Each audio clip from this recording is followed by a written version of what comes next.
What job should marketing get done in a company? Marketing and marketeers wear a lot of hats, but if we boil it down to, what really matters, it's this. Our job is to influence, to change how people think, how they act, how they move, to shape their perspective of a future that includes us and us being our product and our brand as part of the solution. A lot of companies still think or still treat marketing like a vending machine, right? Feed in some dollars, pull the lever, cronk, and get a lead. But real marketing, the stuff that drives growth over the long term, that's about creating demand, right? By educating buyers, earning trust, and influencing decisions before sales is even in the picture. That's Yoon, and I'm sorry to interrupt him, but he's going to go on with a really great answer here because if you want to better understand marketing, he's your guy. While only having 7 years of experience in marketing, he both gets it theoretically and tactically. Yoon and I met over a LinkedIn post where I was sharing my reflections of moderating an event. Yoon shared that his organization was hosting an event and he was also going to be moderating. We were connecting over lessons, and it led me to think, Yoon gets it. Why not have him come on the show? Well, here he is, and here's our conversation. But before we get back to it, run the intro. Welcome to On Marketing. This is a show where we uncover what marketing is. I won't tell you what to think. I'll help you improve how you think about marketing and life. I'm Jordan Ogren, a marketing strategist by day and a podcast host by night. This was originally recorded on July 11th, 2025. All opinions shared in this podcast are individual views of the host and guests, not those of their employers or associate organizations. This content is intended for informational purposes and should not be considered professional marketing or life guidance. Listeners act on the information provided at their own risk. Thank you for being here. This isn't just a nice philosophy. It's actually backed by data, right? I brought the, you know, Gartner, Sixth Sense, BCG, they've all found the same thing. And that is that 85% or more of B2B buyers already have a short list of vendors in mind before they ever enter a buying process. And about 90% of the time, the vendor that they buy from is already on that short list. So this has huge implications for us marketers in how we think, because it means that we're not winning in the spreadsheets, we're not winning in the metrics that we pour over. We win it in the buyer's mind long before they ever enter a CRM field. And so we can't just educate our buyers when they are ready to buy and expect any form of stickiness there, because brands, as a brand marketer, brands live as this complex constellation of impressions, emotions, contexts, and cues. And the more robust and relevant that we build these connections, the more likely our brand is going to come to mind when need arises. And there's so much that we could unpack here, Jordan. It could fit into a whole other conversation, but one thread that I like to pull is that with marketing, we marketers really struggle with the effectiveness efficiency skill. And I'm going to borrow the words of Liam Moroney here, and I hope that I don't butcher it too badly. But we've created this culture that pushes for maximum efficiency, trackability, and predictable outcomes. And Liam says something really clever. He says, our dashboard metric mindset has made us short sighted to the point that we pursue metrics and we call that marketing. In my experience, effective marketing is rarely without inefficiency. So we have to become comfortable with the messiness of ideation, right? With being silly with ideas, uh, and overall just with the inefficiencies of the creative process. We have to become comfortable with creativity. I love that, Yoon. And I think your original answer of influence is hard to truly track or measure. Like, how do you measure influence? I mean, I'm just thinking interpersonally, it's hard to know like what level of influence I have over this person or my children or whatever, because just inherently there isn't like, I guess maybe back in the day there used to just be influence based on eldership, and maybe that hasn't changed in other places, but I know America, we do not have as much respect, or the elders don't have as much influence on us. So it's something that I like, because you can't just, like, to your point of vending machine, put dollars in and get influence out. There has to be like this empathy, all this. So how do you think about You talked a lot about it, but I would love just like more of a succinct answer of like, how do you think about building influence? Clearly educating when they're not ready to buy so you can get on that short list, but talk to me of some of your thoughts around how does marketing drive this influence, and maybe even, well, how do they do it in the wrong way? That's always sometimes a helpful way to look at things of like, how does marketing not build influence or actually destroy building influence? I think that influence in some parts of marketing and even outside of marketing, it has become somewhat of a dirty word sometimes. That we've moved away from when it was my time, we used to call them influencers, but then now we've shifted over to content creators, right? To sort of and there's so much to unpack there about that particular rebrand. But building influence, I think the cool thing about marketing and specifically B2B marketing is that B2B buyers are just people at work, and people make decisions with emotions first, logic second, right? We click the button because something innate tells us to do so, and then we try and justify that with logic. So yes, a certain part of the job description for marketing is sort of like creating a vibe marketing, right? And vibing it out is sort of building that influence by telling the stories that our buyers care about, showing up consistently, and doing so with a personality, and turning founders and also upper leadership into evangelists. And uh, even better if you can turn customers into heroes.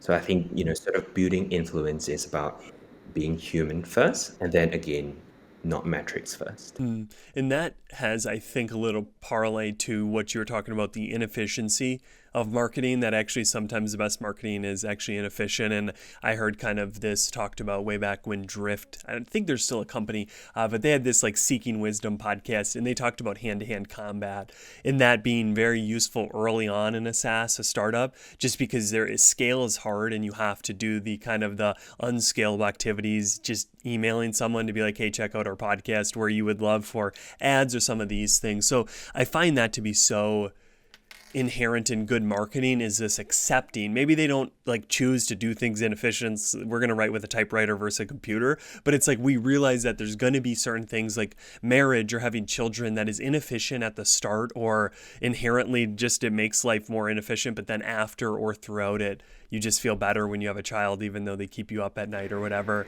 So how do you wrestle with that of like accepting and dealing within the messiness and the inefficiency, as you kind of talked about earlier?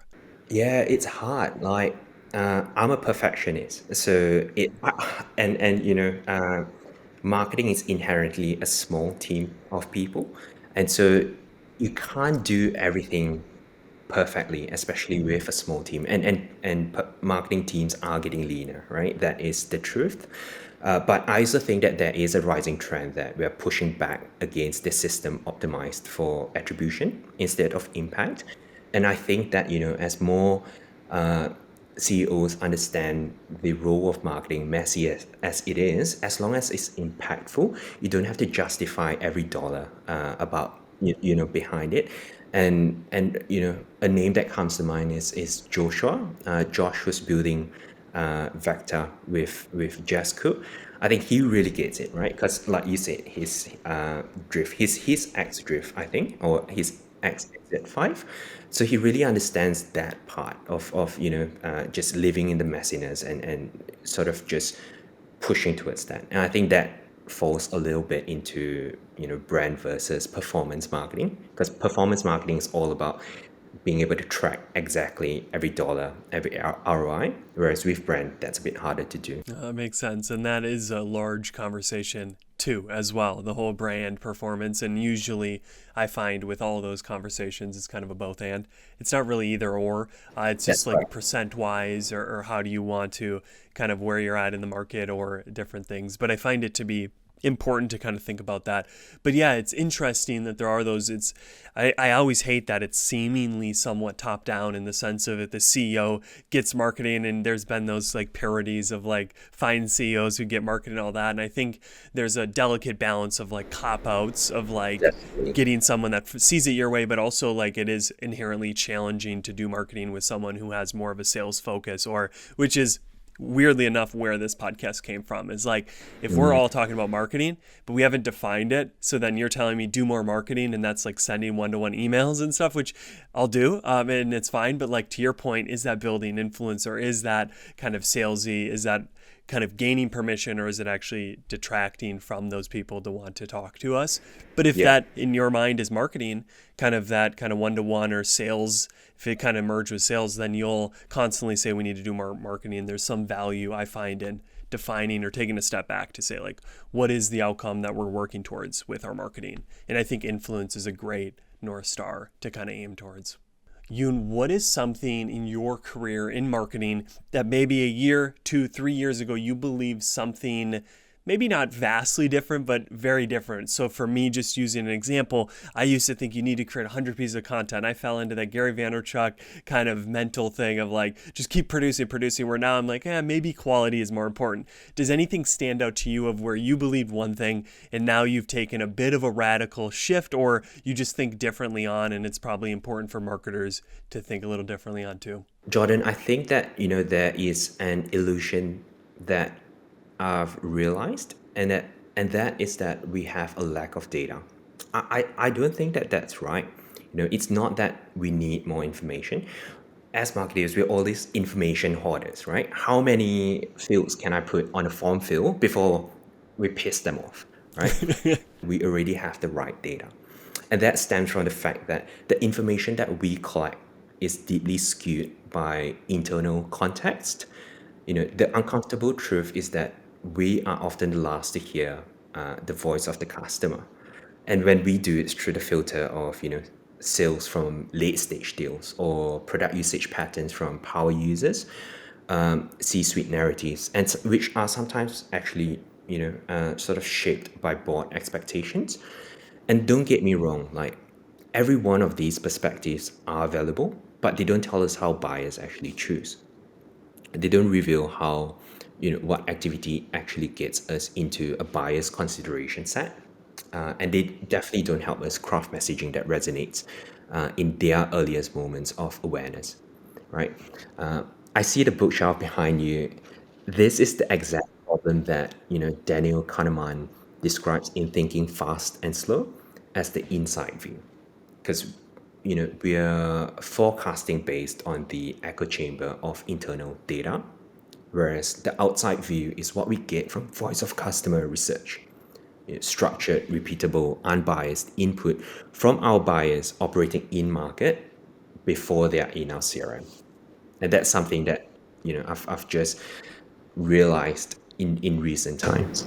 I love that, Yoon, because I fall into that kind of gathering too much info or too much, because I think there's never that point at which the data will tell you, hey, you have enough. You can just keep having that illusion, to your point. And I find it so fascinating that I've kind of had that insight for such a long time of like the customer has the answer, or the market is where the innovation, or the market is where our positioning shift should come from.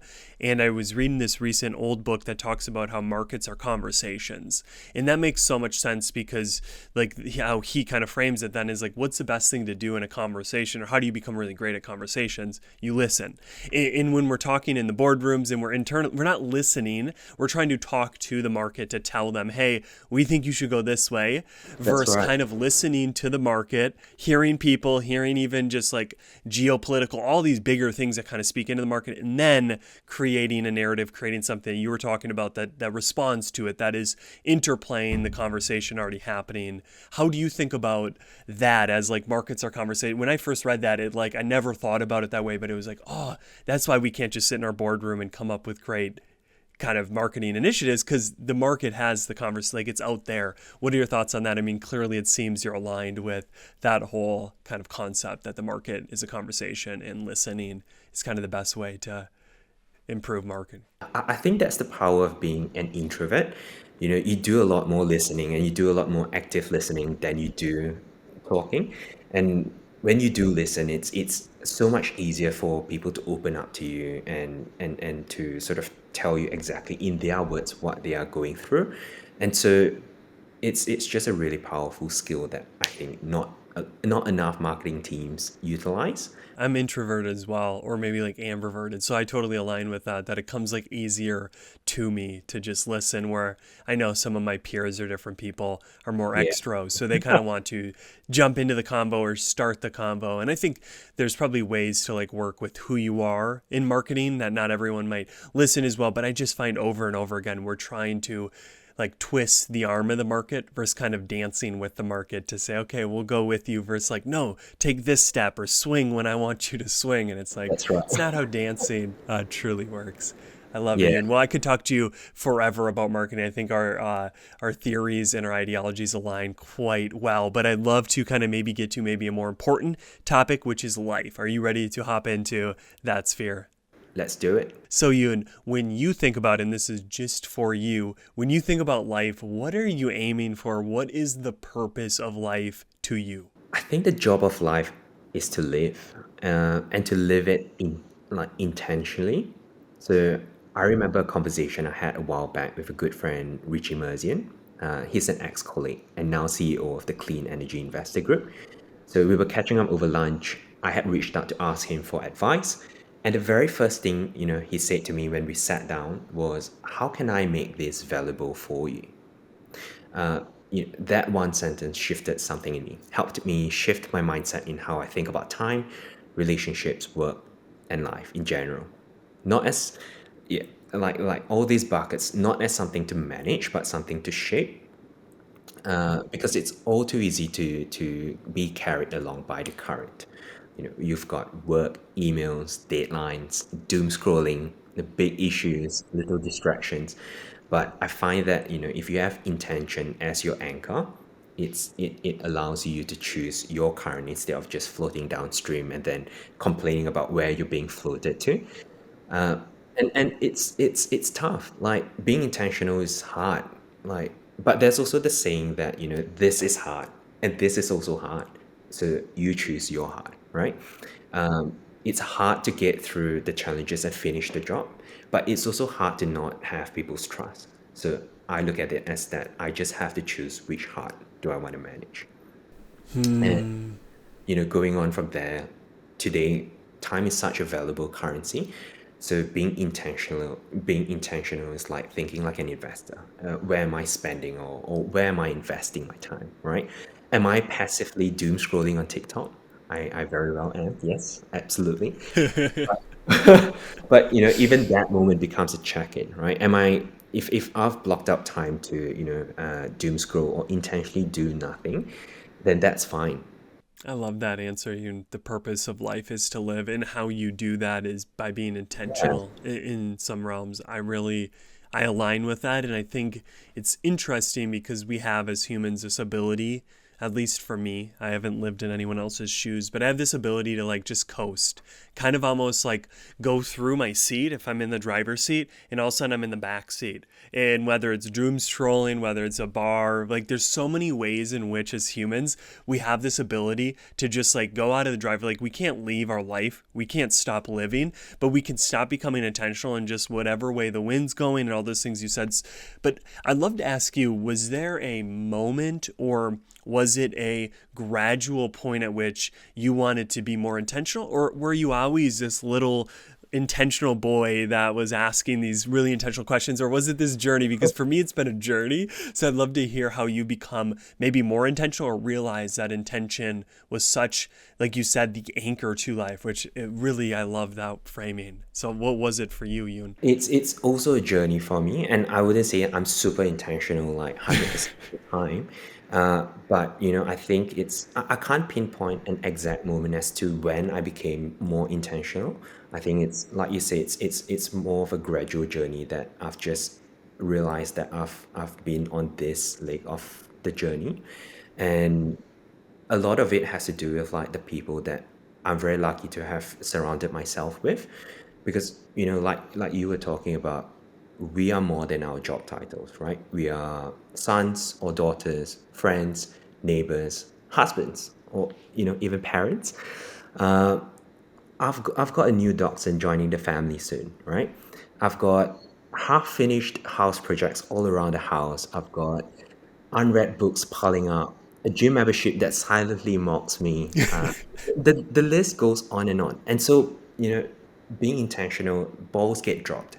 And that's okay, as long as I'm aware of it and I'm intentional about it. And it's also helped me to, be more appreciative of who I surround myself with, and specifically people who live their life very intentionally within my orbit as well. I think I find that there's this delicate balance of being serious, which is like almost tied to intentional. Like if someone's being intentional, there's within that there's a level of seriousness. They could be like joking, but it's like you're taking this serious, you're intentional about this person just had someone pass in their life, so I'm going to intentionally kind of reach out to them. There is something built into that of being serious, but then my thought is like sometimes like, and I think of like the Joker, why so serious? Like sometimes we can be too damn serious. Like just Yeah. like, yo, chill a bit. Like, and it seems though within your answer, you've already got to that point where it's like, there will be balls I drop, but I'm intentional about the ones that are glass and the ones that are rubber, the ones that'll bounce back up and the ones that if I drop, I'm not there for my kid's banquet or I'm not there for my wife. That'll be harder to rebuild and I have to glue that glass orb back together. How have you worked through that challenge of being too serious, but realizing that like not caring and unintentional is like just as bad or even worse than like being overtly serious about life? Yeah, through trial and error. There are some times where I fucked up, and it's just putting my hand up and saying that, hey, I didn't realize that, I should have done this. And then, sometimes after doing something, I realized that, maybe I've invested too much time into that. And then looking forward, maybe the next time I don't put that much effort into it. And so I find that, maybe you don't have to be intentional about how you live every single facet of life. You can do it towards certain things that you care about more. So, for example, like Axel Sukianto, a LinkedIn friend who turned into a real life friend, he's so intentional with like Generate, right? The B2B marketing community in ANZ that he's building with Kayla, Kaylee, and Lara. They are also intentional about the way that they build it. And then you've got other people who are so intentional or also serious about how they build their business, but then they take a bit more of a laid back sort of attitude when it comes to other parts of their life. So I think it's true trial and error. Yeah, learning as you either make mistakes or I find there's this Thomas Merton quote where I can put my ladder against the wall and I climb that wall and I look around and I see another wall that I realize I should have put my ladder against. And that's this whole concept of becoming super successful in life or getting that accolade and then realizing as the great Gatsby, it doesn't fulfill or it does. So I find that as you touch on that, that is interesting. We do get to choose. And as you're talking too, I kept kind of floating focus or passion or energy along with intentional because you're saying these people are intentional about building something. To me, that's like they're focused on it. That's their passion. That's the thing that they're giving their energy to. And then that kind of maybe hints at this thought of like being intentional drains your battery. So like it is quite frankly impossible to be intentional all the time or like serious all the time because you'll just be like drained or so then it's that what you're kind of talking about of choosing or life chooses for you what to focus on, what to care about, what matters most. And maybe that's intentional and like what matters most for some people. It is the business, it's this group, it's a community because it maybe is giving life to others and I'm not the one that's going to judge to be like, that's what you're focusing like all of your time on building the sandcastle versus like a family or versus some of these other things. How do you think about that decision of what to be intentional about or answering like what is most important right now? That's a really hard question. I've tried to answer or have not found maybe many answers, but at least asking it maybe is a start. Yeah, that is still something that I'm struggling with, to be really honest. And I think the way that I currently think of how to approach it is sort of thinking, it's sort of trying to dip my toes into it a little bit and trying to see if it's worth the effort or how cold the water is before I actually do a head plunge into it, basically, and just divert all my time into that. That makes sense, Yune. That makes sense. I want to ask you a question, but I will ask the question and then kind of preface why I'm asking it. So my question is is there a fear that's attached to being intentional? Now, for me personally, I have this fear that at the end of my life, I will look back and like I will kind of have a difference in how I viewed myself to how others viewed me. Not in a sense of like, oh, they have some holy view of Jordan, but just the sense of like I was helpful, I was a good person to these people, and I never want that illusion to be there of like I'm on my deathbed and my kid's like, you were just a piece of shit, father. And it's like, how did I miss that? And how did I put my focus and my intentionality on something that then in the last moments of my life, I'm like, damn it, I've misplaced my intention. So that bringing to the present is why I'm in just immensely focused and addicted to being intentional about my life, being serious about it, not dicking around as the term is, because it's like we only get one life and I do not want to be at the end of it and having to miss kind of connection with who I wanted to live and die as and who everyone around me is seeing me as like, he was more focused on this or that. What is there anything for you that you fear? And maybe it's a daily fear, or it's like for me more of that end of the life of like, and that leads to me being more intentional. And maybe hopefully you're not as fear driven as me. So totally fine to be like, no, I have no fears, but I'd love to just hear if you have anything that drives that intentionality. I didn't before. No, I don't think so. So I have, again, very lucky to have people around me that, I've really opened myself up to be very transparent across the journey that I'm trying to build myself. And, with it, how I'm sort of building my life with intentionality. So I find that if I'm very lucky to have a wife who stands beside me and really is the rib that got plucked out of my rib cage, and she lets me know if I ever do anything that sort of she doesn't think is aligned with my original goal, or she keeps me in check basically, right? And I have friends like that, close friends who we catch up quite frequently as well, and so I have these sort of checks put in place that I'm very lucky to have. That basically helps me not to have that fear. Yeah, friends, family, they're great gifts in that sense of kind of elevating us or holding us to that best version of ourselves. Which is to your point of transparency, it's a bit of a two-way street, because if you don't tell them who you want to be or what your original goal is, they're kind of holding you to their own figment in their imagination of who they want you to be. So having that conversation of like, Jordan is this calm, this, all these kind of words that then we can both look at and be like, yeah, you're not there right now, versus like, oh, that's your opinion that I'm not being calm or whatever. So yeah, it's definitely a dialogue which requires transparency to be like, this is who I want to be, and I know I'm not there yet, which is a little vulnerable to stay. But I find that to be where a lot of growth comes from. It's hard being that vulnerable, but oftentimes if you take the first step to be vulnerable, people tend to open up to you a bit more, and you find that that's where you build the closest relationships, and good things come out of that. 100%, 100%. So, Yune, to wrap up this podcast, there is this movie. You may or may not have watched it. It's called Inception. Leonardo DiCaprio is in it. It's about implanting, incepting dreams into people's minds. Usually those are malicious dreams. I'm going to have you sell your company. I'm going to have you give me this or that. But we're going to switch it and be more benevolent. If I gave you the power to go in the minds of every person, not just marketers, we're staying in the life realm, every human on this planet, and tomorrow they wake up and the idea you incept in their minds, they think is their own, and they live out of that for the rest of their life. What is the idea you incept in every human's mind for tomorrow? Look, I think if there's something that I would want put into my head, is that sense of community, because I think that we are created to be social creatures, right? And so there's been times in my life where I felt lonely, I felt separated out from a certain group, and that is just not a feeling that anyone should ever experience.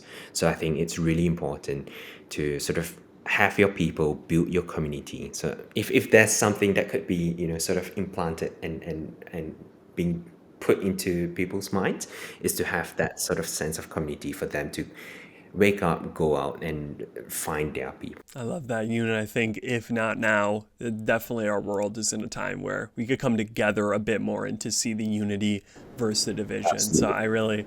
I really hope maybe a few of us wake up tomorrow with that idea. So thank you, Yune, so much for coming on and sharing your wisdom, your stories. I really appreciate your time. Not at all. Thank you for having me, Jordan. And this is the end of the podcast. What one idea or topic of conversation stood out to you today? Write it down, share it with a friend, post on social. The main thing is take action. That's how we go from theory to mastery. We need to practice. We need to put it into practice. Thank you for listening and being here, and I hope you tune in next week.